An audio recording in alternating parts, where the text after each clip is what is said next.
First off, most lists of the easiest veggies to grow are actually just copied and pasted from the most popular veggies to grow and should pretty much just be ignored. Tomatoes, cucumbers, and carrots are not, in fact, easy to grow. That's just not the case. Two, we actually have grown a lot of plants in our own home garden that are really bulletproof that I would love to recommend to a beginner gardener just getting started to get a few quick wins under their belts. But to keep ourselves honest, I think we should lay out a few criteria to determine what actually makes an easy vegetable to grow. The first is it easy to grow from seed? You know, things like celery are a little bit tricky because they have different temperature requirements night and day, and that's sort of hard to manage. Is it something that pests absolutely love to eat? You know, pests will eat just about anything, but is this something you're gonna really struggle with? So, great example. Zucchini is overall a very easy plant to grow, but it can be a little bit tricky because certain pests really go after it and make it very, very frustrating. Three, does it have very challenging weather requirements? So cauliflower and cabbage, those long season brassicas, can be a little bit difficult because they require a long season of mild weather, not too hot, not too cold. And then four, is it just generally a hardy plant? There are some plants, there are some varieties where you go out into the garden at the end of the season and they're bedraggled and they're beaten down, but they're still putting off lots of food. They want to give you food. And that is a quality we definitely want to look for.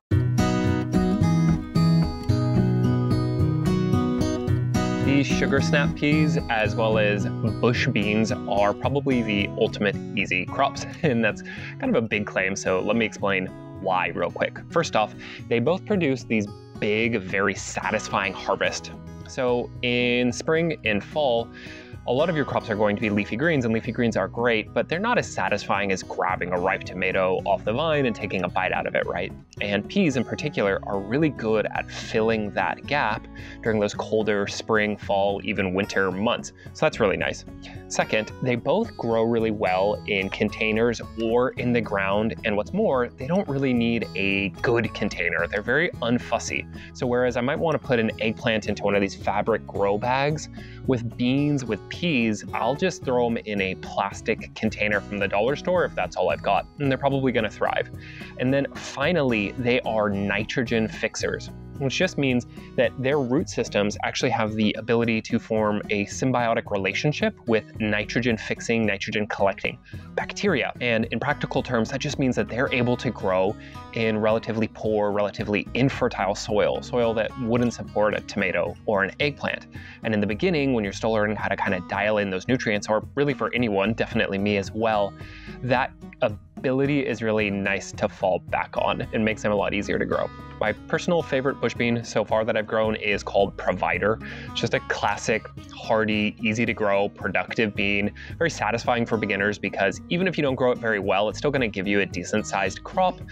You don't have to trellis it, so just plant it in, water it, let it get to the point where those beans are in, you collect them all, take down the plant, and then plant it again. It is determinate, so it'll give all of its fruit kind of all at once or mostly all at once, and then you just replace it with some new beans. It just is a really easy, productive plant to grow. And then for peas, I recommend the Sugar Ann snap pea variety. Sugar Ann is a snap pea, which means it is a hybrid of those traditional English shelling peas, which we don't grow. I think they're kind of a pain to grow and shell. And then snow peas, which I actually really do like growing, but because these are hybrids, those sugar snaps are hybrids, they get a little bit of a vigor boost from being a mix of both plants, and they're just a little bit hardier, and that makes them kind of a nice beginner choice. Then another nice thing with these smaller Sugar Ann snap peas specifically is they're small plants. They don't grow very tall, which means again, you don't have to trellis them. Just plant, water, grow, eat, and then you can plant them very, very densely. They actually do quite well. You can see we have quite a few plants in here, over a dozen, maybe as many as 18, and they seem to do really well, even planted in nice and tight like that. So even if you're growing in a smaller space or in a container garden, just to get started testing out some plants, these are going to be a really satisfying crop to grow because you can plant a lot of them.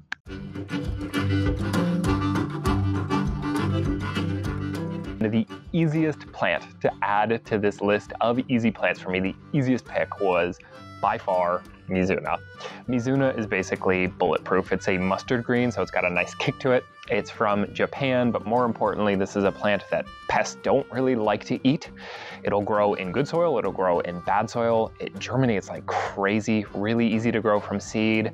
It grows super, super fast. It's absolutely delicious. You can plant it really, really densely. In fact, I think the only tip I would really give, the only caveat, is that you should keep it well watered. It's not a plant that likes to get dry roots. So if you're growing in sandy soil, something that drains really quickly, maybe amend it with a little bit of compost with some peat moss, which probably should be doing anyways, and that's about it. It is such a very easy plant to grow. Fair warning though, Mizuna is a mustard green, which means it has a fair kick to it. I love mustard green, so that's a pro for me, but if you like mellower tasting plants, you're either gonna need to saute it, and it does mellow out a lot when you saute it, or look to something else to grow, such as our second easy plant of the day, tatsoi. This is tatsoi, and I really, really like this plant. I like to think of it as a spinach alternative because it's kind of got that same earthy flavor, not exactly the same, but I think close enough. But the reason that I like it a little bit better than spinach is twofold. First off, even when it gets pest damage, it seems to just kind of shrug it off. So yeah, the pests eat it, munch on a leaf, right? But then the plant just basically says, no worries, I'll grow 30 more over the next week, right? You can see that it just puts on tons of foliage, which makes it, again, another really great cut and come again crop. You can just grab some outer leaves and know that it is going to replace them very, very quickly. The other thing I like about it is that it doesn't seem to care about fluctuating weather. So whereas the spinach sort of seems to prefer relatively stable conditions, tatsoi doesn't care. It does well throughout the entire spring and throughout the entire fall for us. And for those two reasons, I really, really like it. The one thing I will say about tatsoi, and let me show you real quick, is that it really does not like to grow in compact soil. So over here, in this section, this is a newer part of the bed, and basically the soil underneath this deep compost mulch, I didn't loosen it up enough. And so these little seedlings, they grow down through the compost and then they hit the native soil underneath. And tatsoi just doesn't seem to do a very good job of penetrating into that compact soil. And so these seedlings are never gonna grow any bigger. These are pretty old, they're the same size as these ones. They're just simply never gonna grow. So we'll be ripping these out and replacing them. That's something to kind of keep in mind with tatsoi. It does prefer a looser soil. So out of about 35 leafy greens that we've grown over the last year alone, standard Mizuna, standard tatsoi, by far the easiest to grow. And I think they illustrate something pretty important, which is for the best success, for the most success, you're gonna have to probably look beyond those garden mainstays, those standard default plants and varieties, to find really easy to grow plants in your area. There are actually a lot of historical reasons why certain plants and certain varieties have become kind of those defaults, those mainstays, and a lot of those reasons aren't going to apply to you. So you really have to look beyond those lists of the most popular plants to grow. So in my opinion, I think the Asian greens are actually a little bit hardier, a little bit easier to grow than things like lettuce and spinach and arugula and kale, and I love all of those.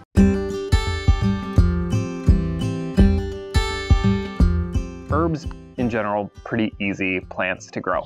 But as I was running through the list of herbs in my head that we have experience growing, that I'm comfortable growing, I realized I kind of feel like a liar calling most of them easy. It seems kind of disingenuous. Like, I don't find them easy per se. So for instance, take all of your wet herbs, the cilantro, the parsley, the coriander. Those all need warmth, but they go to flower, they bolt very, very quickly with too much heat and too much sunlight. So here in the summer, where we have very intense sunlight and very intense heat, are actually really quite difficult to grow without some special care and some special conditions.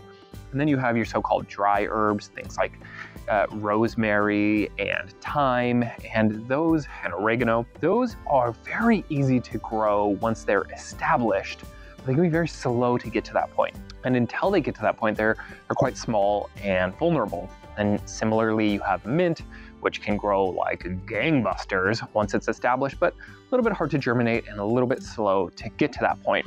Lavender, one of my absolute all-time favorites. This is English lavender. It's a culinary lavender. You can eat it. Amazing. It is really easy to grow, but just a little bit tricky to germinate. It prefers to have a cold period, cold stratification. And so there's not that many herbs that are actually truly easy, but I decided there are at least two that fall into that category. First up is basil. Now, you're gonna have to excuse me for the absolutely horrible state of these plants. They've lived a long life, but they are definitely at the end of that life here in mid-November. Basil, I think, sometimes gets a bit of a bad rap because folks buy it at the grocery store as a seedling that was raised in these perfect greenhouse conditions, and then when they bring it home, kind of struggles to maintain that same vigor in those real world conditions. And then people think, hey, basil's kind of hard to grow. But actually, if you grow it from seed, it is incredibly easy and incredibly hardy. And there are two things I really like about growing basil that I think make it particularly easy. First off, you can plant it really, really densely. I think we had 18 or so total plants just in this small section over here, and they all did really, really well. And second, basil actually does a little bit better if you are harvesting from it frequently and you are pruning from it frequently, particularly if you kind of do a quick deep dive on how to prune basil. There's a little bit of a methodology to it. But overall, it is really a very easy plant. The only caveats with growing basil are you need to keep it moist. It doesn't like to dry out around the roots. And two, if you are growing it in the height of summer, it does a lot better if you can give it a little bit of shady relief during the hottest afternoon hours. And now on a completely unrelated note, if you are enjoying this video, please consider hitting the like button. Just really, really helps us out. I really, really appreciate it. And of course, please consider subscribing if you like this kind of stuff. We've got a lot more fun videos coming up. All right, let's go ahead and get back to the easy veggies list. And then the other herb that I've personally found pretty foolproof to grow is kind of an uncommon one. It's called Mexican mint marigold. This one right here with these pretty marigold-like flowers coming out here. Mexican mint marigold is currently gaining in popularity because it's a nice replacement for tarragon, which is a much more finicky plant to grow, particularly if you, like us, are growing in an area with pretty hot, dry summers, whereas Mexican mint marigold comes from an area with hot, dry summers. It's a perennial plant, which means it will last through winter. It's used to growing into sort of rockier, poorer soil, so it tends to be pretty tough. Very easy to germinate, transplants well, and then because it has a very strong flavor, you don't need a ton of it. You can probably just plant one of it. I have it interplanted here with some summer savory, another herb I like, but a little bit more difficult to grow. And you can start harvesting off the Mexican mint marigold pretty early on because, again, you only need to take a little bit of it. It has a really strong anise licoricey flavor, so obviously if you don't like those, you probably won't want this plant. But if you do like those, I really like to take it and then kind of mix it together with my summer savory, my thyme, my rosemary, my lavender buds, and make sort of a pseudo-French herb mix. Apologies to the culinary experts. I hope I haven't offended anyone with that, but I do find it's a pretty nice mix. And again, Mexican mint marigold is a surprisingly easy herb to grow that I think is only going to gain in popularity as the years go by.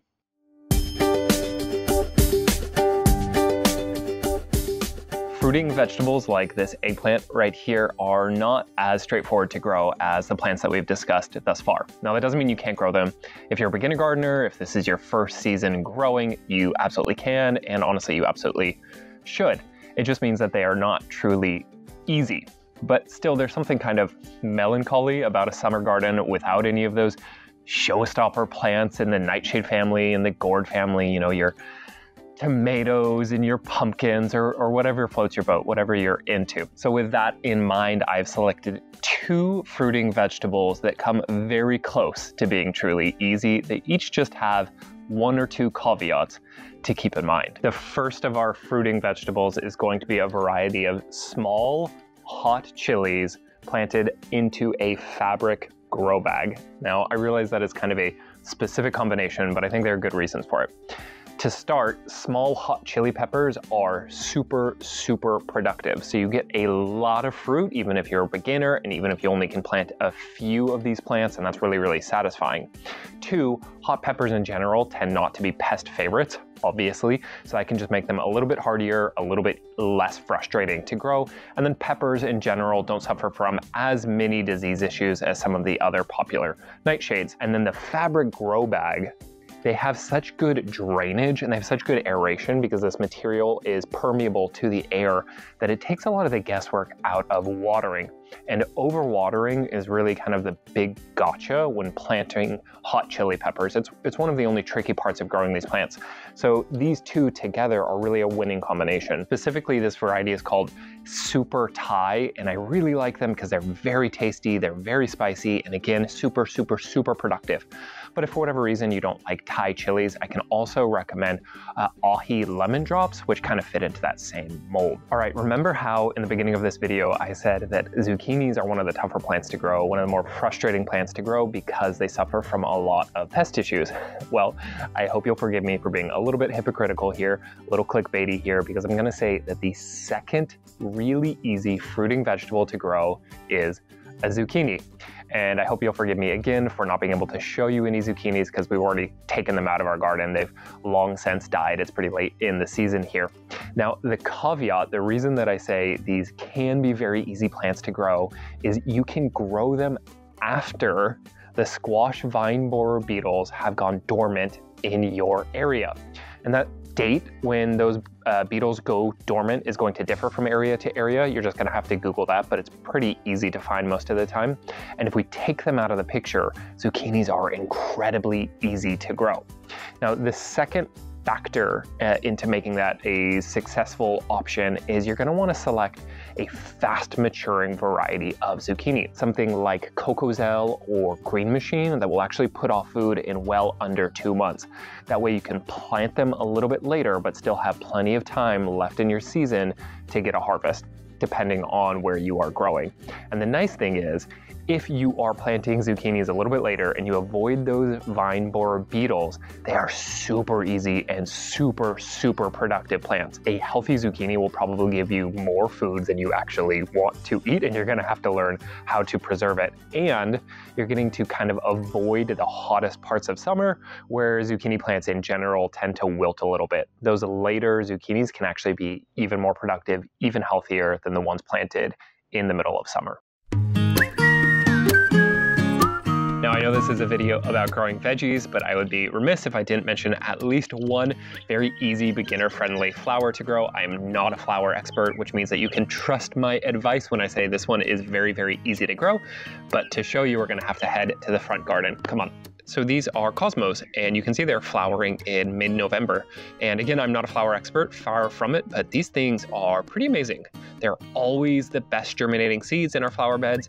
They grow and flower even when it's chilly, and if you let them go to flower, basically be prepared to see them again all the time because they'll drop those seeds and come back with just a vengeance. And they get huge with even decent soil and lots of sunlight. We actually had some that were taller than me growing in containers in the backyard last year, even in sort of middling sun, middling conditions. So yeah, they grow really big and they're very easy to grow.